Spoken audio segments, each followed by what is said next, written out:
એ બધું જ એક જ જગ્યા પર દાદાજીની વાડી પર થઈ રહ્યું છે. પરેશભાઈ મહેતા એમને ચલાવી રહ્યા છે. એમના માટે એકવાર જોરદાર તાળીઓ થઈ જાય ને એમનો પણ આભાર વ્યક્ત કરીએ છીએ. આ સાથે આપણે આ બિઝનેસ કોન્ક્લેવને એન્ડિંગ કરીએ છીએ. Okay, thank you so much. અમને 2 મિનિટ આપણે સાંભળી લઈએ, પછી આપણે છૂટા. 2 મિનિટ એટલા માટે લઉં છું, મારો ઇન્ટ્રો થોડો આપી દો. મારું નામ પરેશ મહેતા છે અને 17 વર્ષ ડાઇંગ માસ્ટરમાં નોકરી કર્યા પછી એવું હતું કે કંઈ બી ખેતીમાં કરવું છે. ખેતીમાં શું કરે સાહેબ, એવું વિચારોનું વાવેતર થઈ રહ્યું કે કંઈ બી કરવું તો ખેતીમાં કરવું છે. ચિત્રલેખામાં એક આર્ટિકલ આવ્યો કે કૃષિ સાથે પરિવારમાં કોઈ નથી, અને મેં દાજીની વાડી એક એગ્રો ટુરિઝમ પ્રોજેક્ટ ચાલુ કરેલો છે. મારા માટે હર્ષની વાત એ છે સાહેબ કે આજે વર્લ્ડ એગ્રો ટુરિઝમ ડે છે. 16 મે વર્લ્ડ એગ્રો ટુરિઝમ છે અને દાજીની વાડી એ મારો એક ડ્રીમ પ્રોજેક્ટ છે, મારું ડ્રીમ ચાઇલ્ડ છે. મેં એક વિઝ્યુલાઇઝ કરેલો કે મારું દાજીની વાડી પ્રોજેક્ટ કેવો હશે, એવો જ મેં પ્રોજેક્ટ બનાવ્યો છે. અને મારું એક વિઝ્યુલાઇઝેશન કરેલું કે એક દિવસ ચેમ્બરના મંચ પર હું આવી રીતે બોલીશ.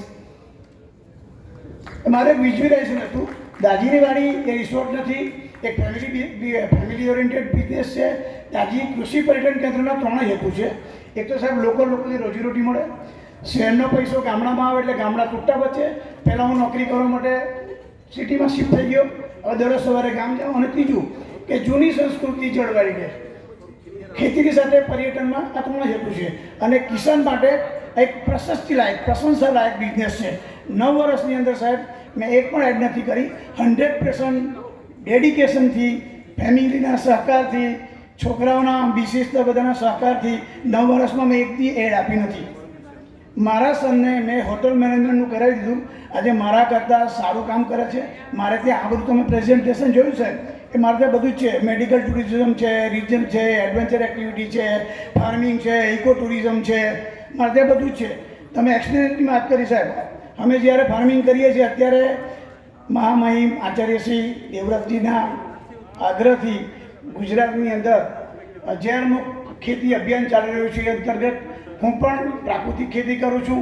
મારે ત્યાં 278 કેસર કેરીના ઝાડ છે. અને જ્યારે શાકભાજી થાય, અત્યારે મારે ત્યાં સાહેબ કેસર કેરી હતી, હું ફેસબુક પર ખાલી પોસ્ટ મૂકું કે તમે એક દિવસને ખેડૂત બનો.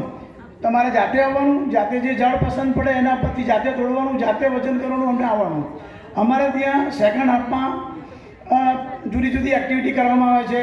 કોથળા દોડ છે, જે પુરાણી સંસ્કૃતિ હતી, કોથળા દોડ છે, પછી રસ્સી ખેંચ છે, ટ્રેક્ટર રાઈડ છે, જૂની ગેમ છે, સાત ઠીકડી છે, એ બધાનું જે જૂનું કલ્ચર છે એ પ્રમાણે કરવામાં આવે છે. મંચ આપ સૌ મને અહીંયા જે બોલવાનો મોકો આપ્યો એ બદલ હું આપનો આભાર માનું છું. ખાસમાં એ કે દાજીની વાડી રિસોર્ટ નથી એટલે અમે કોઈ બી 1 કે 2 વ્યક્તિ માટે નથી ચલાવતા. આજકાલ કુટુંબમાં ફેમિલીની ભાવના જળવાય એટલા માટે અમે ગ્રુપમાં જ લઈએ છીએ. મિનિમમ 20 થી 25 ગ્રુપ જોઈએ લઈએ છીએ. વન ટાઈમ 1 ગ્રુપ લઈએ છીએ. આભાર. અમને જે તમે મને બોલવાનો મોકો આપ્યો અને મારું ડ્રીમ જે પૂરું કરવાનો મોકો આવ્યો. અને ખાસ તો વિચારોનું વાવેતર મારે એટલા માટે કહેવું પડે કે દર ગુરુવારના જે વક્તા છે પ્રેઝન્ટેશન કરે છે મારી સાથે છે. આભાર આપશો. ધન્યવાદ.